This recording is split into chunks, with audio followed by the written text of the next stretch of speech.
Hey everyone, this is me Fizakil. Today I am going to discuss environmental provisions in Indian Constitution.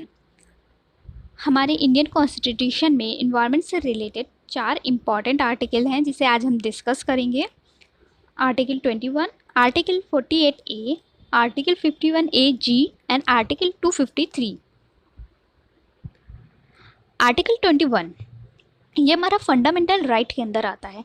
हमारे constitution में कुछ fundamental right हैं जो article 12 से article 35 तक आते हैं, जिसमें से आर्टिकल 21 भी हमारा फंडामेंटल राइट के अंदर आता है। Article 21 says no person shall be deprived of his life और personal liberty except according to procedure establish by law. Article 21 कहता है कि कोई भी पर्सन अपनी लाइफ या पर्सनल लिबर्टी से डिप्राइव नहीं होना चाहिए, उससे वंचित नहीं होना चाहिए except procedure establish by law. अगर कोई प्रोसीजर लॉ के द्वारा इस्टेब्लिश किया जा रहा है उसे छोड़कर। इसका एक एग्जाम्पल है MC Mehta versus union of India in 1987। इस केस में सुप्रीम कोर्ट ने ट्रीट किया था right to live in environmental free in pollution free environment as a fundamental right. इस केस में सुप्रीम कोर्ट ने फोकस किया था right to live. Supreme court ने कहा था कि पॉल्यूशन फ्री इन्वायरमेंट में रहना हमारा फंडामेंटल राइट है, तभी हम अपने लाइफ की डिग्निटी को इंजॉय कर पाएंगे। नेक्स्ट है आर्टिकल 48A। आर्टिकल 48A आता है directive principle of state policy के अंदर। Directive principle of state policy means ये कुछ बेसिकली एक डायरेक्शन या इंस्ट्रक्शन होता है स्टेट या गवर्नमेंट के लिए। जब वो कोई पॉलिसी बनाती है तो उसे किन चीज़ों को माइंड में रखना चाहिए। This article says the state shall endeavor to protect and improve the environment and to safeguard the forest and wildlife of the country. ये आर्टिकल कहता है कि ये स्टेट की रिस्पॉन्सिबिलिटी है कि वो इन्वायरमेंट को प्रोटेक्ट एंड इम्प्रूव करे and safeguard to forest and wildlife of the country की वाइल्ड लाइफ और फॉरेस्ट को सेव करे।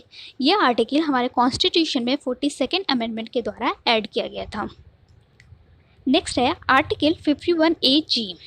ये आता है हमारा फंडामेंटल ड्यूटीज़ के अंदर। ये बहुत इंपॉर्टेंट आर्टिकल है क्योंकि हमारे कॉन्स्टिट्यूशन में फंडामेंटल राइट थे लेकिन फंडामेंटल ड्यूटीज़ नहीं थी।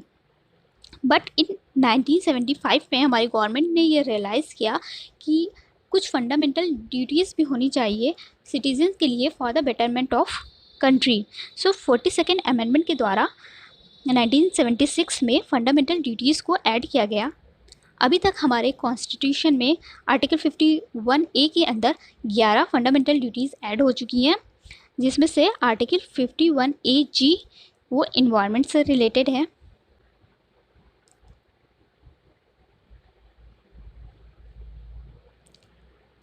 Article 51A(G) says it shall be duty of every citizen of India to protect and improve the natural environment including forest, lake, river and wildlife and to have compassion for living creatures।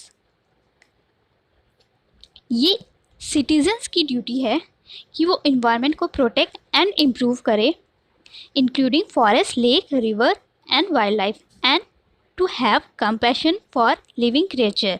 और living creature के लिए compassion होना चाहिए, sympathy होनी चाहिए। Next है हमारा article 253।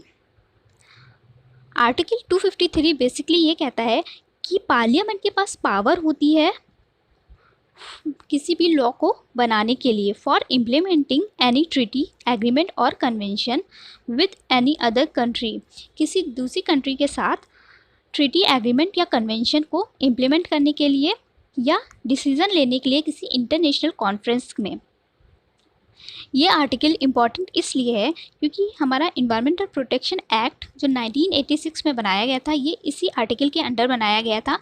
इस एक्ट का मेन पर्पस था कि स्टॉकहोम कॉन्फ्रेंस में जो डिसीज़न लिए गए थे उसको इम्प्लीमेंट किया जाए। Thank you guys for watching my video.